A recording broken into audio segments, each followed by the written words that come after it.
Hi hello ನಮಸ್ಕಾರ, welcome back to my YouTube channel. ನಾವಿಲ್ಲಿ ಹೊರಡ್ತಾ ಇದ್ವಿ ಗುಲ್ಬರ್ಗಕ್ಕೆ, ಅಂದರೆ ಕಲಬುರ್ಗಿ ಶಾಪಿಂಗ್ ಮಾಡೋಕ್ಕೆ. ಶಾಪಿಂಗ್ ಯಾಕೆ ಅನ್ನೋದನ್ನು ನೆಕ್ಸ್ಟ್ ವ್ಲಾಗಲ್ಲಿ ಹೇಳ್ತೀನಿ. ಆ್ಯಂಡ್ ಈ ವ್ಲಾಗಲ್ಲೂ ಕೂಡ ನಿಮಗೆ ನಾನು ಸ್ವಲ್ಪ ಕ್ಲೂ ಕೊಡ್ತೀನಿ. ವಿಡಿಯೋನ ಕಂಪ್ಲೀಟಾಗಿ ನೋಡಿ. ಬನ್ನಿ ಫ್ರೆಂಡ್ಸ್, ಇವತ್ತಿನ ವ್ಲಾಗ್ನ ಸ್ಟಾರ್ಟ್ ಮಾಡೋಣ. ಬಂದಿದ್ದೀವಿ ಕಲಬುರ್ಗಿಗೆ. ಇಲ್ಲಿ ಒಂದಿಷ್ಟು ಸ್ಯಾರಿ ತುಂಬ ಚೆನ್ನಾಗಿ ಕಾಣಿಸ್ತು, ಒಂದಿಷ್ಟು ಶಾಪಿಂಗ್ ಮಾಡಿದ್ವಿ ಇಲ್ಲಿ. ಆ್ಯಂಡ್ ಇನ್ನೊಂದು ಕಡೆ ಕೂಡ ಹೋದ್ವಿ, 2 ಕಡೆ ಶಾಪಿಂಗ್ ಮಾಡಿದ್ವಿ. ಸೊ ಡ್ರೆಸ್ ಕೂಡ ಪರ್ಚೇಸ್ ಮಾಡಬೇಕಾಗಿತ್ತು, ಡ್ರೆಸ್ನೂ ಕೂಡ ಪರ್ಚೇಸ್ ಆಯಿತು. ಸೊ ಇದರಿಂದ ಹೊರಟ್ವಿ ಮನೆಗೆ. ಅದಾದಮೇಲೆ ಸಂಜೆ ಅವತ್ತಿನ ದಿನ ವೀರಗಾಸೆಯವರು ಬರೆದಿದ್ರು. ಸೊ ವೀರಗಾಸೆಯವರ ನೃತ್ಯನ ಮಿಸ್ ಮಾಡಿಕೊಂಡೆ ಈ ಸರಿ. ಬಟ್ ಕೆಲವೊಂದು ವಿಡಿಯೋಸ್ ಕೂಡ ನನಗೆ ಸಿಕ್ಕಿದೆ, ಅದನ್ನ ಅಪ್ಲೋಡ್ ಮಾಡಿದ್ದೀನಿ, ಮುಂದೆ ನೋಡ್ಬೋದು. ಆ್ಯಂಡ್ ಕಲಬುರ್ಗಿಯ ಫೇಮಸ್ ಅಂಬಿಕಾ ಚಾಟ್ಸ್ ಇಲ್ಲಿ ಮಿಸ್ ಮಾಡಿದೆ, ಯಾರು ಹೋಗಲ್ಲ, ತಿನ್ಕೊಂಡು ಮನೆಗೆ ಹೊರಟಿದ್ವಿ.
ನೋಡಿದ್ರಲ್ಲ, ವರ್ಷ ಕೂಡ ತುಂಬಾ ಚೆನ್ನಾಗಿ ವೀರಗಾಸೆಯರ ನೃತ್ಯ ಅದ್ಭುತವಾಗಿ ಬರ್ತಾ ಇದೆ.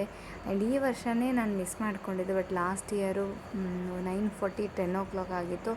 ಆದರೂ ಕೂಡ ನಾನು ಹೋಗಿ ನೋಡ್ಕೊಂಡು ಬಂದಿದ್ದು. ವಿಡಿಯೋನು ಕೂಡ ಕ್ಯಾಪ್ಚರ್ ಮಾಡಿದ್ದೆ ವ್ಲಾಗಿಗೋಸ್ಕರ, ನಿಮ್ಮೆಲ್ಲರಿಗೋಸ್ಕರ. ನಮ್ಮ 3 ಜಾತ್ರೆನ ದೇವ್ರ ದರ್ಶನ ಮಾಡೋಕ್ಕೋಸ್ಕರ ಅಂತೂ ನಾನು ವಿಡಿಯೋನ ಮಾಡಿದ್ದೆ. ಆ್ಯಂಡ್ ಅದಾದಮೇಲೆ ನೆಕ್ಸ್ಟ್ ಡೇ ಇದು ಬಂದು, ಸೊ ಗೊತ್ತಿರ್ಬೋದು, ಅಗ್ಗಿಗುಂಡಕ್ಕೆ ದೀಪ ತಗೊಂಡು ಹೋಗ್ತೀವಿ. ಆ್ಯಸ್ ಯೂಶ್ವಲ್ ಮನೆಯಿಂದ ನಾವು ಡೈರೆಕ್ಟಾಗಿ ಅಗ್ಗಿಗುಂಡಕ್ಕೆ ಹೋಗ್ತಾಯಿದ್ವಿ. ಅಗ್ಗಿಗುಂಡಕ್ಕೆ ಹೋಗ್ತಾ ಸುಮ್ಮನೆ ಹೋಗಲ್ಲ, ಮಾತಾಡ್ಕೊಂಡು ಕೇಳ್ಬೋದು. ಬಾಲ ಬಂದನ ಭಜನೀರಿ ಶಿವಲಿಂಗ ಬನ್ನೀರ, ಬಾಲ ಬಂದನ ಭಜನೀರಿ ಶಿವಲಿಂಗ ಬನ್ನೀರ, ಬಾಲ ಬಂದನ ಭಜನೀರಿ ಶಿವಲಿಂಗ ಬನ್ನೀರೆ, ಬಾಲ ಬಂದನ ಭಜನೀಗೆ ಶಿವಲಿಂಗ ಬನ್ನೀರೆ. ಈ ವರ್ಷ ಅಗ್ಗಿಗುಂಡಕ್ಕೆ ಹೋಗಬೇಕಾದ್ರೆ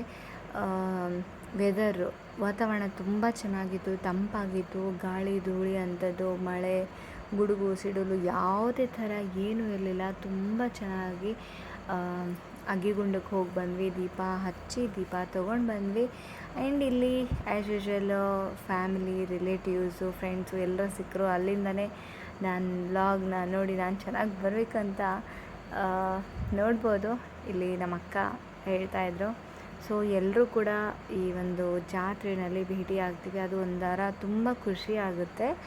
ಅದಾದಮೇಲೆ ಇಲ್ಲಿ ನಮ್ಮ ಅತ್ತಿಗೆ ದೀಪ ಹಚ್ಚಿದ್ರು, ಇಬ್ಬರು ಸೇರಿ ಆರತಿ ಮಾಡಿ. ಮತ್ತು ಇಲ್ಲೊಂದು ವೀರಭದ್ರೇಶ್ವರದ ಒಂದು ಮೂರ್ತಿ ಇಟ್ಟಿರ್ತಾರೆ, ಇಲ್ಲಿ ಹೋಗಿ ದೀಪ ಬೆಳಗಿ ಬಂದು ಕೂತ್ಕೊಂಡಾದ್ಮೇಲೆ ಇದು ನೆಕ್ಸ್ಟ್ ಡೇ. ಒಂದೇ ಬ್ಲಾಗಲ್ಲೆಲ್ಲ ಹಾಕ್ತಾಯಿದ್ದೀನಿ ಅನ್ಬೇಡಿ, ಏಕೆಂದರೆ ಎವ್ರಿ ಟೈಮು ನಾನು ಅಪ್ಲೋಡ್ ಮಾಡೋ ವಿಡಿಯೋಸು ನೋಡಿರ್ತೀರ ಅದೇ ಥರ. ಆದರೆ ಒಂದೊಂದು ವರ್ಷ ಒಂದೊಂದು ಥರ ಅಂತ ಇಲ್ಲ, ದೇವರ ಒಂದು ಆರ್ಭಟ ಒಂದೇ ಥರ ಇರುತ್ತೆ ವರ್ಷವೂ. ಆದರೆ ಜನ ಕೂಡ ದಿನೇ ಅಂದರೆ ವರ್ಷವೂ ಕೂಡ ಇಲ್ಲಿ ಬರೋ ಜನಸಂಖ್ಯೆ ಹೆಚ್ಚಾಗ್ತಾನೇ ಇದೆ. ಇದೇ ರೀತಿಯಾಗಿ ಇನ್ನೂ ಹೆಚ್ಚಿನ ಜನಸಂಖ್ಯೆಗಳು ಇಲ್ಲಿ ಬಂದು ನೀವು ಪಾಲ್ಗೊಳ್ಳಿ, ಜೊತೆಗೆ ಆ ವೀರಭದ್ರನ ಒಂದು ದರ್ಶನ ನೀವು ಪಡ್ಕೊಳ್ಳಿ ಅಂತ ನಾನು ಕೇಳ್ಕೊತೀನಿ. ತುಂಬ ಚೆನ್ನಾಗಿ ನಮ್ಮೂರ ಜಾತ್ರೆ ಅದ್ಭುತವಾಗಿ ಆಗುತ್ತೆ. ನಮ್ಮ ಊರು ನನ್ನ ಹೆಮ್ಮೆ ಅಂತ ನಾನು ಖುಷಿಯಿಂದ ಹೇಳ್ಕೊತೀನಿ ನಾನಂತರೂ. ಸೊ ನನಗೆ ಆ ಒಂದು ಸೌಭಾಗ್ಯ ಸಿಕ್ಕಿದೆ ಈ ಒಂದು ನನ್ನ ಒಂದು ಯೂಟ್ಯೂಬ್ ಚಾನಲಲ್ಲಿ ಅಪ್ಲೋಡ್ ಮಾಡೋ ಅಂಥ ಆ ದೇವರು ನನಗೆ ಕರುಣಿಸಿದ್ದಕ್ಕೆ. ಆ್ಯಂಡ್ ಬೆಳಿಗ್ಗೆ ಎಲ್ಲ ಮುಗಿದಾದ್ಮೇಲೆ ಮನೆಗೆ ಬಂದು ಇಲ್ಲಿ ನಮ್ಮ ಅತ್ತಿಗೆ ಹೋಳಿಗೆ ಮಾಡ್ತಾಯಿದ್ದಾರೆ. ಸೊ ಹೋಳಿಗೆ ಕತೆ ಏನು ಅನ್ನೋದನ್ನು ಇಲ್ಲಿ ಸಂಜೆ ತೇರಿನ ಅಂದರೆ ರಥೋತ್ಸವ ಇತ್ತು. ಸೊ ಹೋಗೋ ಟೈಮಲ್ಲಿ ನಮ್ಮ ಅತ್ತಿಗೆ ಹೇಳಿದ್ದಾರೆ. ಏನು ಹೇಳಿದ್ದಾರೆ ಅಂತ ನೀವು ಮುಂದೆ ಕೇಳ್ಬೋದು. ಸೊ ತುಂಬ ಲೇಟಾಗಿತ್ತು. ದೇವರು ಆಲ್ರೆಡಿ ಟೆಂಪಲಿಂದ ಹೋಗಿದ್ರು. ಹೋಳಿಗೆ ಮಾಡಿದ್ದೀನಿ ಇವತ್ತು ನಾನು. ಹೌದೌದು, ನಿಜ. ಜಾತ್ರೆ ಪ್ರಯುಕ್ತ ಕೇಳಿಸ್ಕೊಂಡ್ರಾ ನಮ್ಮ ಅತ್ತಿಗೆ ಮಾತಾಡಿದ್ದು? ನೀನು ನೋಡು ಫುಲ್ ಫ್ರೀದಾಗೆ ಅದು 2-3 ಡಜನ್ ಒಳಗೆ ಅಲ್ಲ, ಅವೇ ಸರಿ ಮಾಡಮ್ ಅನ್ಕೊಂಡ್ವಿ. ಆದ್ರೆ ಹೇಳಿದ್ರು ಗಿಳಿಗೆ ಹೇಳ್ದಂಗೆ ನಾವೇ ಮಾತ್ ಕೇಳ್ದೆ ಹೆಂಗವ ಇಲ್ಲಿ ನೋಡಿ ಅತ್ತೆ ಅಂದ್ರೆ ಅಮ್ಮ. ತಿರ್ಸ್ಲಕ್ಕಾಗಲ್ಲ ನನಗೆ. ಕೇಳಿಸ್ಕೊಂಡ್ರಲ್ಲ ಫ್ರೆಂಡ್ಸ್. ಫೈನಲಿ ಹೋಗಿ ರೀಚ್ ಆದ್ವಿ. ಅಲ್ಲೇ ತೇರು ಎಳೆದು ಒಂದು ಕಡೆ ನಿಂತಿದ್ರು. ಅದಾದಮೇಲೆ ನನ್ನ ಸೊಸೆ ಮತ್ತು ನನ್ನ ಮಗಳಿಬ್ಬರು ಕೂಡ ಆಟ ಆಡಿಕೊಂಡ್ರು. ರಥ ಕೂಡ ಎಳೆದಾಗಿತ್ತು. ಅಲ್ಲಿಂದ ನಾವು ಮನೆಗೆ ಹೊರಟ್ವಿ. ಸೊ ಇವತ್ತಿನ ಬ್ಲಾಗ್ ಹೀಗಾಗಿತ್ತು. ನಿಮ್ಮೆಲ್ಲರಿಗೂ ಇಷ್ಟ ಆಗಿದೆ ಅಂದ್ಕೊಳ್ತೀನಿ. ಹೋಪ್ ಯು ಎಂಜಾಯ್ ಮಾಡಿದ್ರಿ ಅಂದ್ಕೊಳ್ತೀನಿ. ಆ್ಯಂಡ್ ಈ ಬ್ಲಾಗ್ ಇಷ್ಟ ಆಗಿದ್ದಲ್ಲಿ ಲೈಕ್ ಮಾಡಿ, ಕಮೆಂಟ್ ಮಾಡಿ ಹಾಗೂ ಶೇರ್ ಮಾಡಿ. ನಾನು ಹೇಳ್ದಂಗೆ ನೆಕ್ಸ್ಟ್ ಬ್ಲಾಗಲ್ಲಿ ಏನು ಇರ್ಬೋದು ಅಂತ ಕಾಯ್ತಾ ಇದ್ದೀರಾ ಅಂದ್ಕೊಳ್ತೀನಿ. ಸೊ ಮಿಸ್ ಮಾಡದೆ ನೆಕ್ಸ್ಟ್ ಬ್ಲಾಗ್ನ ನೀವು ನೋಡಿ ಖಂಡಿತವಾಗ್ಲೂ. ಆ್ಯಂಡ್ ಸಬ್ಸ್ಕ್ರೈಬ್ ಮಾಡ್ಕೊಳ್ತಿದ್ರು ಚಾನಲ್ ಸಬ್ಸ್ಕ್ರೈಬ್ ಮಾಡ್ಕೊಳ್ಳಿ. ಬೆಲ್ ಐಕನ್ನ ಕ್ಲಿಕ್ ಮಾಡೋದನ್ನು ಮರಿಬೇಡಿ. ಮತ್ತೊಂದು ಬ್ಲಾಗ್ ಜೊತೆ ಭೇಟಿ ಆಗ್ತೀನಿ. ಟಾಟಾ, ಬಾಯ್ ಬಾಯ್, ಟೇಕ್ ಕೇರ್.